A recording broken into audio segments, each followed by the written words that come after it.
Oh, look at that. All right. Well, that's a classy box. Cool. Ooh. Okay. Let's unwrap this. I've got an injured finger here, so I'm kind of... I know that's lame, but... All right, let's see. Oh, that's sweet. That's a good-looking box. All right. Let's see what we got here on the back. HDMI. I'm going to assume this is out. Yep, this is output. We have optical output, 3.5 millimeter output.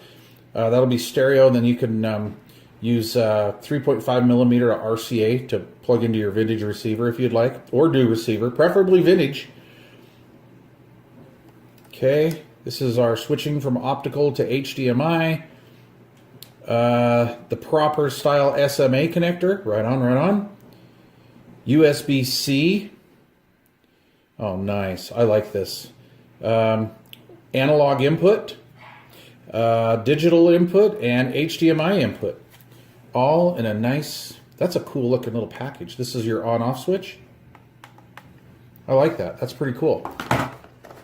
The prototype was a little different.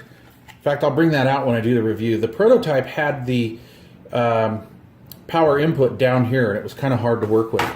All right, so we have a nice little higher gain type antenna, a nice Toslink cable with dust protection, dust caps on the end, 3.5 millimeter stereo, an HDMI cord. That's awesome.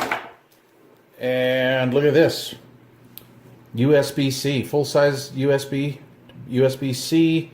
A flat cable. Looks like there's a lot there, so I'm going to say it's probably at least 3 or 4 feet.